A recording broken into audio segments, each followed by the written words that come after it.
Okay, so head to your Astrakarn Valley Riftgate. Now we're going northeast. We are going to be doing the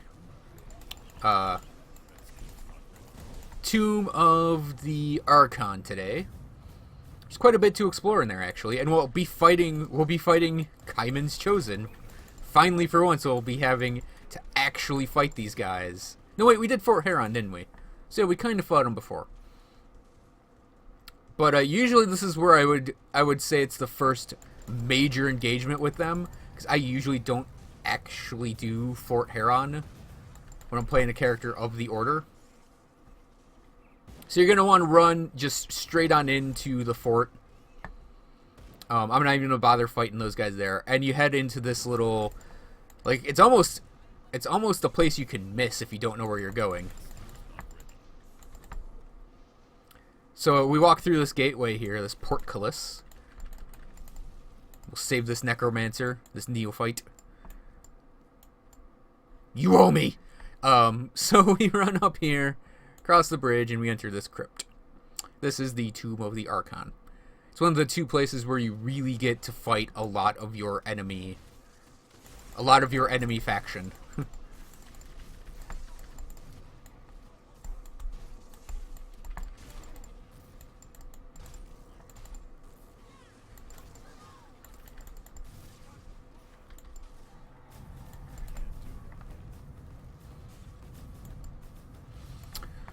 So yeah, you'll fight a handful of the thingies at the doorway, and your guys are going to be there.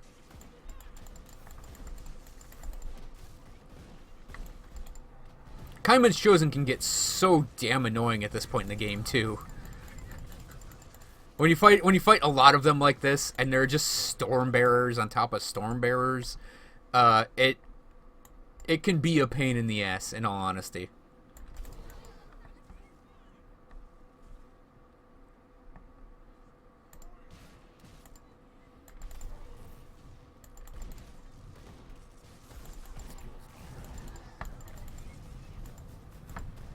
It's funny that, like, they are also, and I'd probably say this for the Order things you gotta fight as well. It's like they're very well-trained people. Like, all the other humans you fought up to this point have, like, zero special abilities unless they're a hero. And fighting the Kaiman's guys is like, or the Order guys fighting the enemy faction you have. You're actually fighting people with abilities. For Kaiman. Don't worry, guys. I'll send you to your prophet quickly. Yes, I'm aware Kaiman is alive.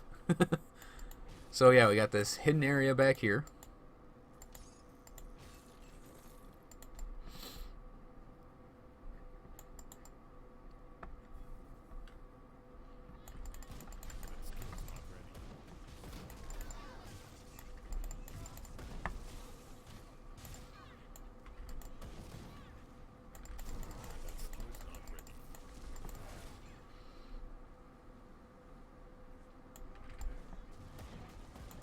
For Kaiman. Yeah, it's it's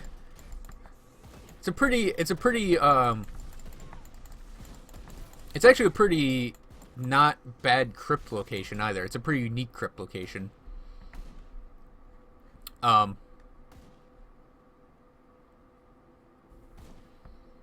it's pretty much it's a little mazy at some points, but for the most part you're just gonna be following whatever the path is. It's a little wonky around here, but it's not that bad. I say as I walk into a wall.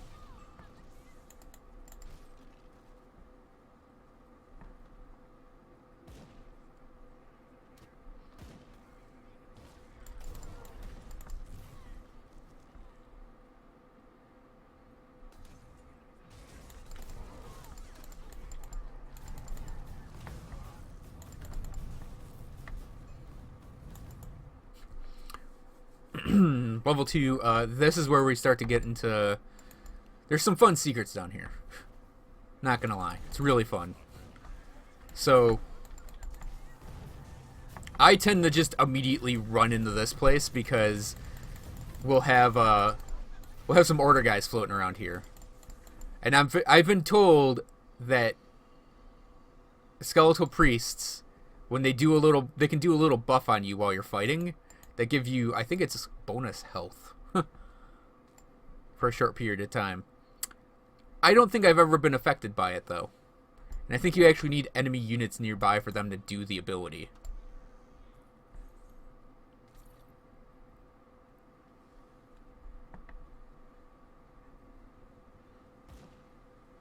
Come on, do it. Prove me right, skeletal priests. Hey, come on, do it. Come on, you see me through walls all the time. Why aren't you doing it now?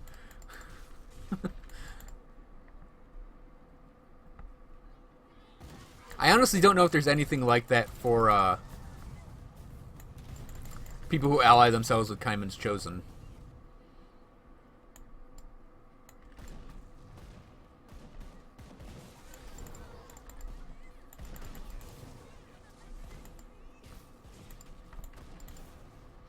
Now, it's actually kind of interesting to think for this specific character, whether or not he would have gotten a benefit more. Oh, jeez. Whether or not he would have gotten a benefit more out of Kaiman's Chosen over the Order of Death's Vigil. Because the Order of Death's Vigil is predominantly cold and vitality damage, with a tiny bit of Aether thrown in there. I believe it's the ubiquitous Pendant of Death something or other in the Order. That's an Aether Ray pendant.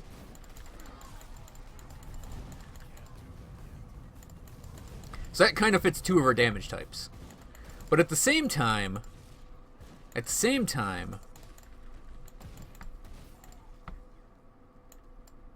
Kaiman's Chosen has a lot of lightning stuff, which would also affect our build a lot for the Sky Shards. And like, I don't have Maelstrom yet, but the Maelstrom ability that the Wind Devils have is just basically a lightning bolt. So it's actually interesting to maybe think about what potential could both of the orders provide this character.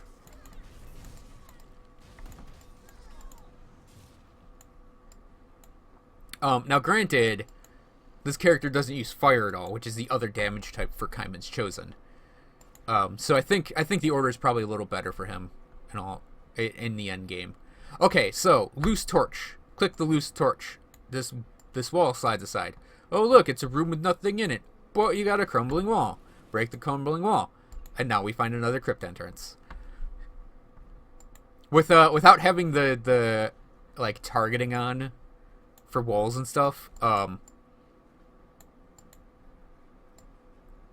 it's a little more difficult to find that. Not gonna lie. So we're gonna be fighting some ghouls, and I don't think I've actually had ghouls on camera yet because we haven't done the Black Sepulchre. So yeah, ghouls are a form of undead, but they're kind of like are they undead? Yeah, they're undead, but they're kind of a living type of undead.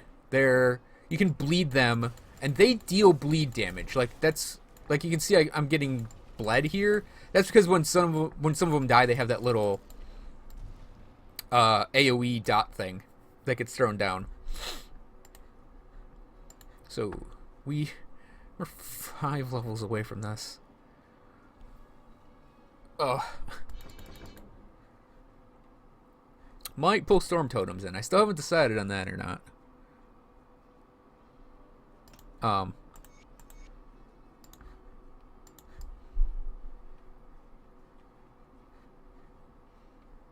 So yeah, ghouls are, oh yeah, you have ghosts in here as well. Ghouls are a pretty interesting form of undead, in all honesty.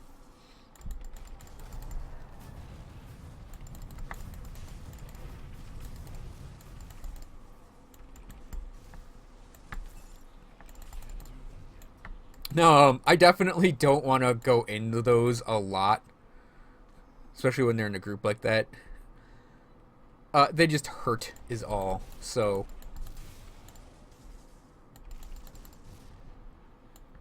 So that little green mark that appeared above the enemy's heads just then, That is the Arcane Bomb's Arcane Mark effect. So that lowers both Lightning and Aether Res.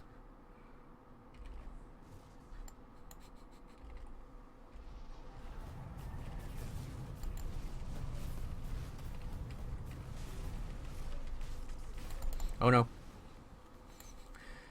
Yeah. This guy down here will actually drop rocks on you. I forgot about that. I actually rarely come down here, so it's I don't farm this place. I don't really come down here a lot, so it's like forgot what that guy could do.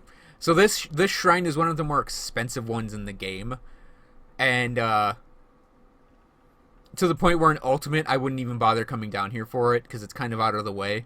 And in Ultimate it requires one of all three of these. But for right now, for me, I don't actually mind giving up an Ancient Heart for a Devotion point. Yeah, this place is kind of a maze as well.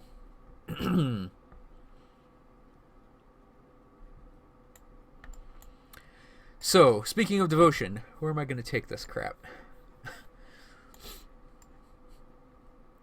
Just say that almost as meanly as possible. Where am I going to take this shit? Let's see. I am actually going to keep the Viper. The Viper is a really good... just a really good constellation that's easy to get to. And I'm actually going to put points in the Crossroads for both Law and Chaos eventually, because it's 10% health. But I think this will open up the Law. Oh, right, I said I was going to go for the Wraith. So yeah, let's go for the Wraith for now. So 25, 6, 7, 8, 9, 10, 11, 12. So, yeah, that'll be 32. 34. Okay, yeah, this is manageable. Yeah,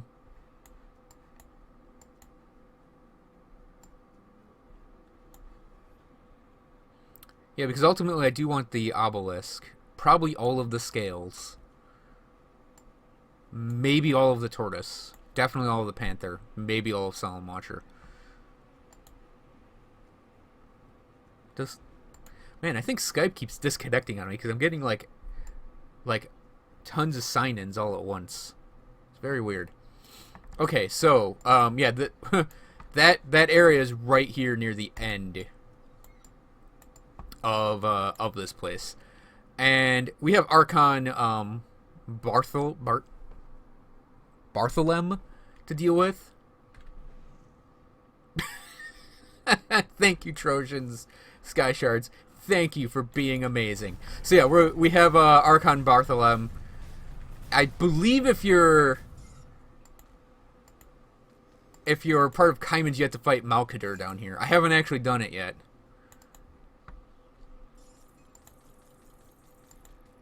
But yeah, you get a sarcophagus. There's no real like big loot chest down here, and both of the characters have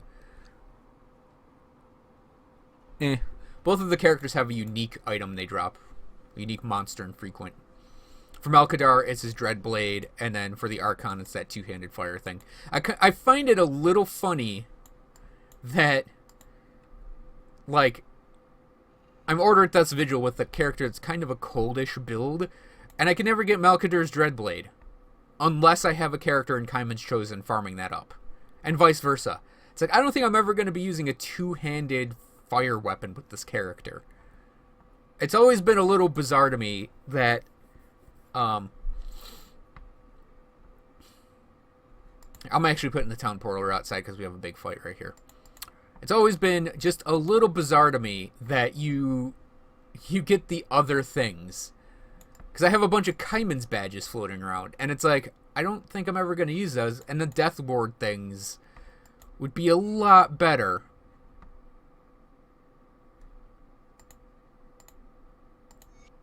For this character in general. So, yeah, her chair distracted me. I was like, is that a nice padded chair? Oh, good for her.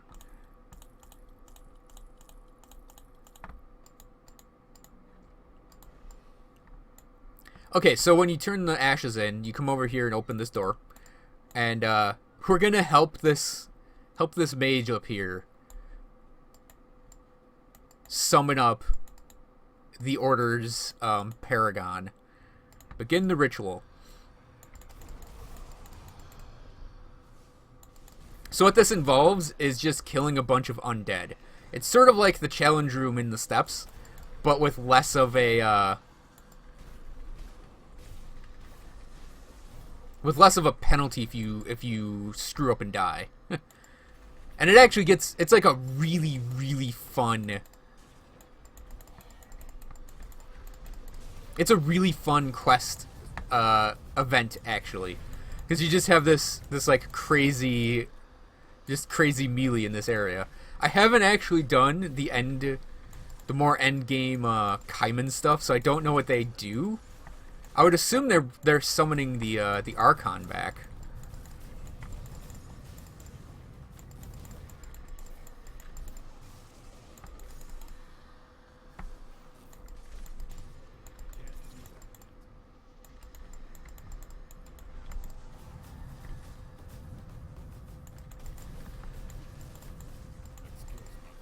Whoop, missed that. Hope he doesn't go reflective when I throw a devastation on him.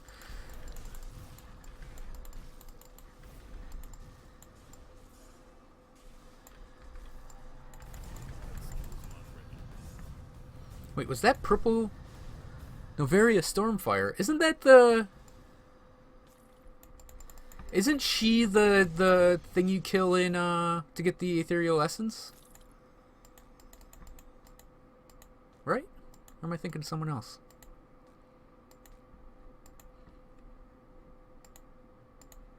So we did it. We helped him, we helped that mage summon up Malkadur. Who's right here?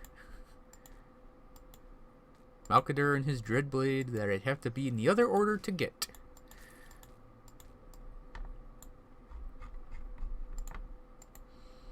Yep, the champion of Death's Vigil. So you can talk to him and he'll give you insight as to why he's doing this. And then we just leave, because we did that. We unleashed an unholy abomination on the world. Because we're crazy necromancers, and that's what we do. So you come up here and you talk to the Keeper of Tomes. You get a crap ton of reputation off this. A blue. And you can ask her if she needs anything else, and she says, search for clues of a Rubaruk. And you know what? Let's just go do that. Let me empty my inventory of all the stuff from that. And,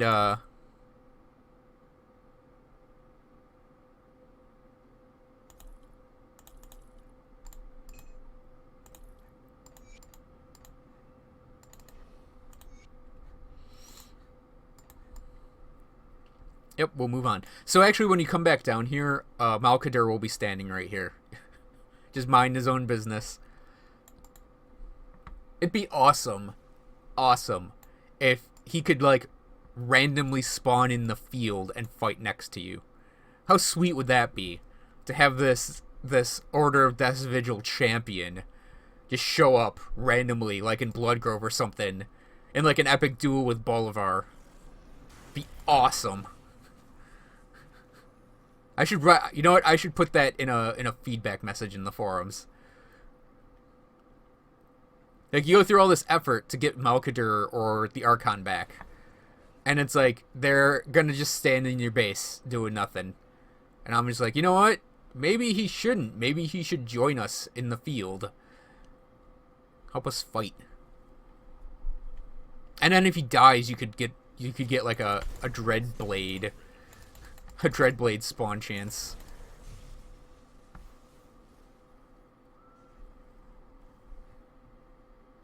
So I could run, because I did reset, so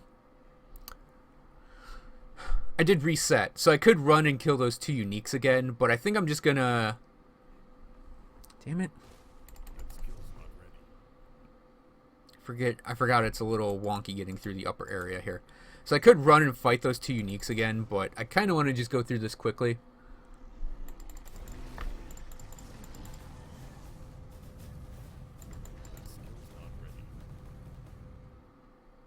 And we're looking for clues to Uruburuk, and I purposely avoided this area the last time we were out here, so I could make it kind of a surprise for anyone who doesn't know what's coming. Doesn't mind spoilers of what's coming up here.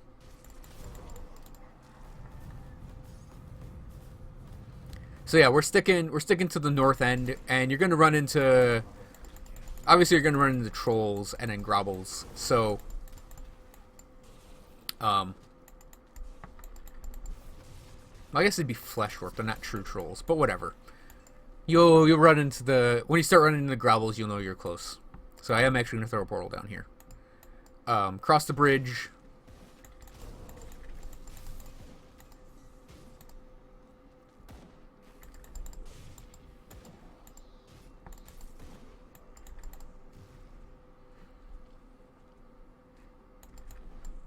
Briar thorns.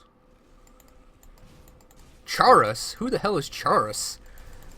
I don't think I've ever fought that guy. Huh. There's always something new to do with this game, I guess. Now, I think I fought Void Rage before.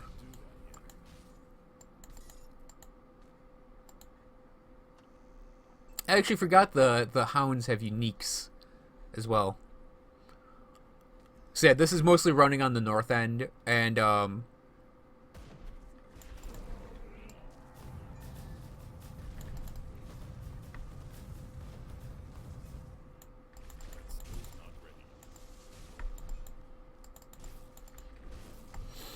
yeah, we're close to where we need to be, I believe.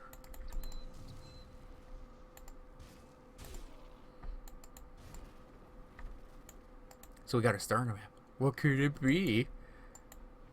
Uruburuk's Guardian, what's going on? So, in the lore for this, you'll find pieces of Uruburuk's journal.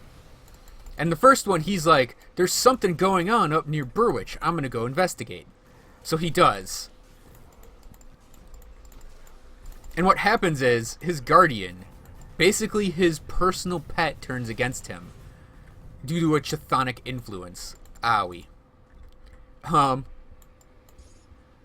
So what's happened is,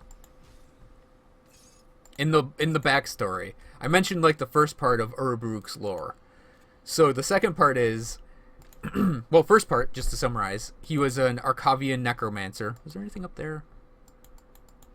Obviously, it's not his body. He's immortal. He'll never leave us. So, you know, Uruburuk is an immortal necromancer, and he was captured. He was from Arcavia back when it was Arcavia, not old Arcavia, and he was captured by the oligarchs, thrown in a prison cell at the bottom of the Steps of Torment, and tormented. He was tortured in a way that only an immortal can experience torture. Basically torn apart and let to regenerate over and over and over again. See, there's Malkadur. And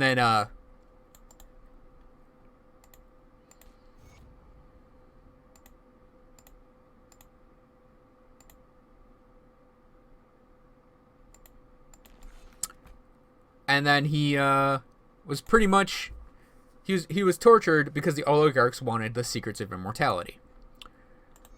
And what happened was, he gave them the secrets of immortality. Kinda. He gave them the secrets of immortality, but it was a cursed immortality. That's why the oligarchs are ghosts in the Arcavian Undercity. That's why Alkamos and the Zarthazellan are undead. Uruburuk completely fleeced them, and I guess was a major contributing factor to the fall of Arcavia. So after that, Uruburuk goes and like founds the Order of Death's Vigil and like just goes on like expanding his necromancy abilities, his necromantic knowledge, and then Order of Death's Vigil picks up on it. Uruburuk is pretty much the immortal leader of the order, and in his journal he says, before the Grim Dawn actually happened, there's something going on. I feel it near Burwich. I feel something coming into our world from beyond. So Uruk is sort of a herald almost of the Grim Dawn, even though he doesn't share that information with anyone except probably the Order. And then he runs off to go investigate this, and he comes upon some Chthonics who take over his guardian, turn it against him. And then that's where his story ends, and he's just missing now. I hope in the expansion we actually get to meet him. It'd be awesome. Also, I want to see this guy in the field with us. That'd be sweet. Anyways, thanks for watching, everyone. We have completed the Order of Death's Vigil line of quests on Normal Veteran. And I'll see you guys next time, where we're going to go after the Shrine of Mogdragon pieces, enter into the Necropolis, and then I think it's maybe 2-3 videos left. Maybe 4, depending on how long they are, in Normal Veteran. So I'll see you guys then.